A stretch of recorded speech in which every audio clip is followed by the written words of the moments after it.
selamat datang di channel Anita Rahman Chan. Dukung channelku ya dengan cara subscribe, like, comment, and share sebanyak-banyaknya ya. Satu lagi, bunyikan loncengnya agar kalian dapat update terbaru dari novelku. Terima kasih. Episode 03. Nyonya Rona berjalan menuju ruang monitor. Rekaman itu harus dihapus, gumamnya, dan mengetuk pintu ketika telah sampai di depan ruangan itu. Tok, tok, tok. Seorang pria membuka pintu ruangan. "Ya, Nyonya," sahut si pria. Nyonya Rona melirik ke arah dalam. "Ada apa, Nyonya?" tanya pria yang bekerja di ruang monitor. "Saya mau masuk. Ada beberapa rekaman yang mau saya cek," sahutnya.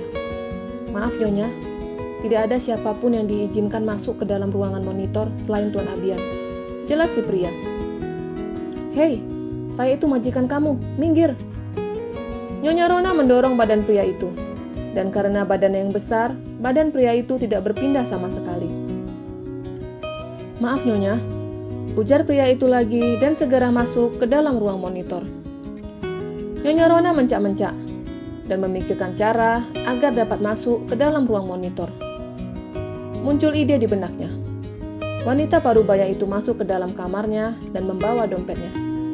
"Aku yakin dengan uang semua lulu," gumamnya. Nyonya Rona tahu siapa yang bisa diperalatnya. Menunggu di depan ruang monitor sampai tiba coffee time.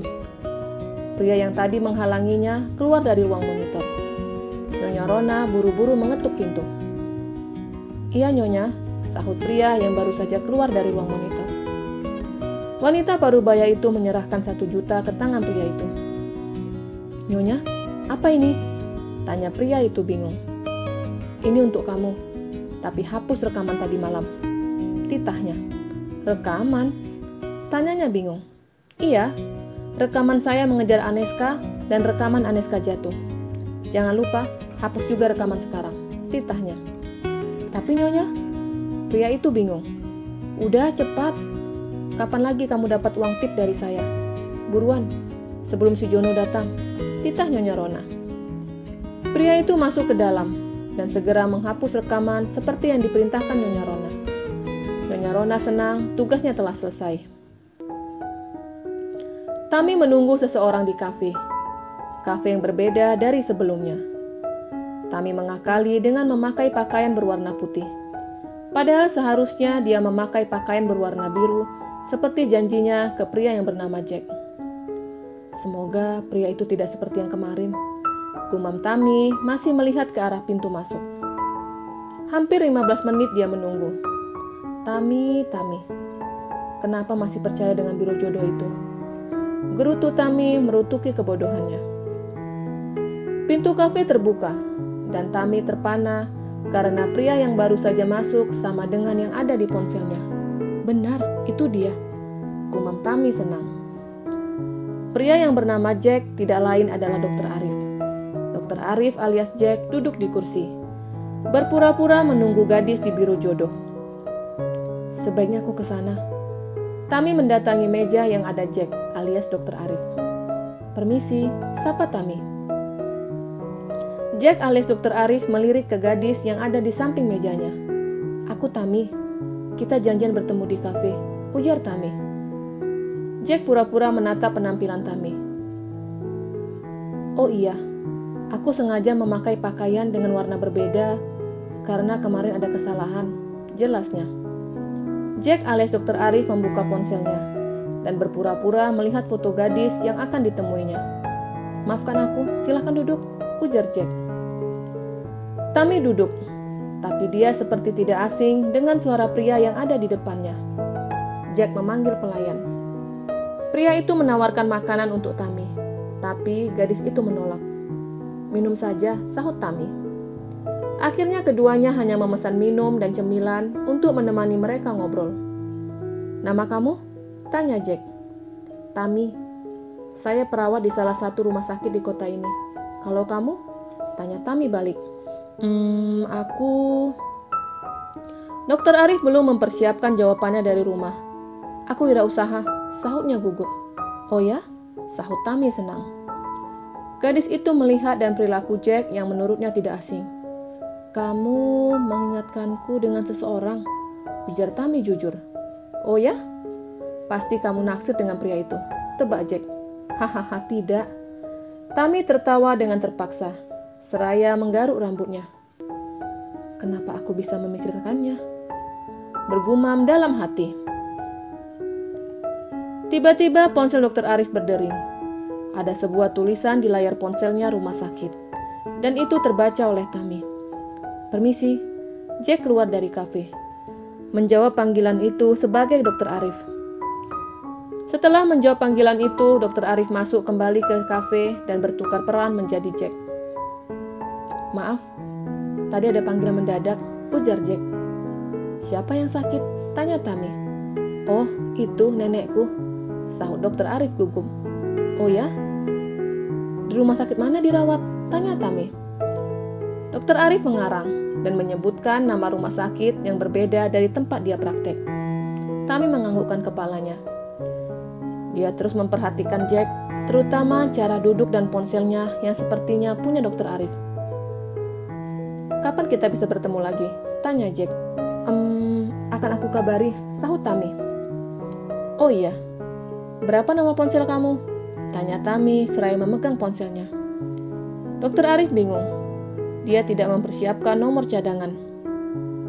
Aku yang akan menghubungi kamu. Berapa nomor ponsel kamu? Jack pura-pura menyimpan nomor ponsel Tami. Padahal dia sudah memiliki nomor ponsel perawatnya. Tami menyebutkan nomor ponselnya.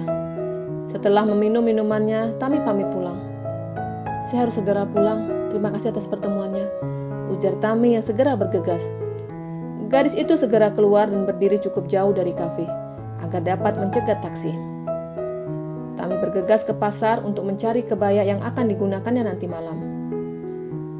Jack alias Dr. Arif segera berlari ke mobilnya, mengganti pakaiannya dan tidak lupa membuka jenggot dan kumis palsunya. Dr. Arif memutar mobilnya di tempat yang tidak terlalu jauh dari kafe. Dia tidak ingin penyamarannya yang tadi diketahui Tami. Tami masih menunggu taksi, tapi tidak ada taksi yang berhenti di depannya. Duh, malah panas lagi, gerutu Tami dan tiba-tiba berhenti sebuah mobil tepat di depannya. Tami, masuk, tita Dr. Arif yang membuka sebagian kaca mobilnya. Makasih dok, saya naik taksi aja. Tami menolak. Dia tidak mau jika Dr. Arif tahu kalau dia berbohong mengenai pakaian yang akan dikenakannya nanti malam. Tami, naik. Jangan buat mobil lain mengklakson saya, ujarnya. Tami segera naik ke mobil itu. Mobil melaju menuju butik. Dokter dari mana? Tanya Tami bingung karena pria itu tiba-tiba muncul. Saya kebetulan lewat. Tami tidak percaya begitu saja. Dia berpikiran berbeda. Pasti dokter sedang memata-matai saya, iya kan? Tanya Tami. Mematai? Maksud kamu apa? Tanya Dr. Arif bingung. Hari ini saya bertemu dengan seorang pria di kafe. Dan tidak mungkin dokter bisa ada di depan saya. Pasti dokter mengintai saya, ujar Tami. Apa? Kamu masih menggunakan aplikasi itu? Seru Dr. Arif berpura-pura kaget. Tami tersenyum dan menganggukkan kepalanya. Kenapa Tami? Apa kamu ngebet mau nikah? Pertanyaan Dr. Arif membuat Tami tersinggung. Apa maksud dokter? Apa karena saya tua dan belum mempunyai kekasih? Jadi dokter mengatakan seperti itu. Apa salah jika saya berusaha mencari calon? Seru Tami marah. Dr. Arif menggaruk kepalanya. Apa dia sedang datang bulan sampai marah seperti ini? Saya turun di halte aja, ujar Tami kesal. Ayolah Tami, saya minta maaf. Tidak seharusnya saya mengatakan seperti itu. Itu hak kamu. Dan saya tidak berhak ikut campur. Tapi, temani saya ke butik ya, ujar Dr. Arif lembut. Maafkan saya dok, saya khilaf, sahut Tami pelan. Mereka sampai di butik. Dr. Arif memilih kemeja yang cocok untuk dikenakannya nanti malam. Ketika Dr. Arif memilih kemeja, diam-diam Tami memilih kebaya yang paling murah di butik itu. Ini aja, nggak apa-apa, sekali-sekali pakai baju mahal seharga 1 juta. Gumam Tami dan segera ke fitting room. Ketika cocok, dia langsung membayar dan tentunya tidak diketahui Dr. Arif. Setelah membayar kebaya pilihannya, Tami menyimpan di dalam tasnya. Dr. Arif mencoba kebaya batik pilihannya. Dan pelayan menjelaskan produknya. Pak, Kalau kemeja yang ini tidak ada kapel, tapi kalau yang kapel ada di sebelah sana, ujar pelayan yang mengetahui jika Dokter Arif datang bersama seorang wanita. Dokter Arif berjalan menuju ke bagian kemeja dan kebaya yang dimaksud si pelayan toko, memilih sesuai seleranya. "Kebaya yang ini bisa dicoba?" tanya si pelayan ke Dokter Arif. "Saya?" Dokter Arif menunjuk dirinya sendiri. "Bukan pak, maksud saya si ibu," sahut si pelayan tersenyum lucu. Dokter Arif memanggil Tami. Gadis itu menunggu Dokter Arif di sofa.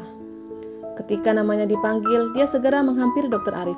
"Iya," sahut Tami. "Ini untuk kamu." Dokter Arif menyerahkan kebaya yang warnanya sama dengan kemeja batik pilihannya. "Tapi untuk apa?" tanya Tami bingung.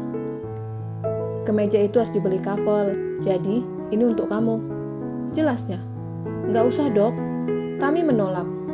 Karena dia telah membeli kebaya dengan harga 1 juta dan sekarang disembunyikannya di dalam tas. "Jadi, maksud kamu kebaya ini saya yang pakai?" "Ya enggak dok, tapi saya Sudah, coba saja dulu. Kalau tidak bagus, akan saya ganti dengan yang lain." Dengan terpaksa, Tami masuk ke dalam fitting room, mencoba memakai kebaya dengan warna hijau lumut.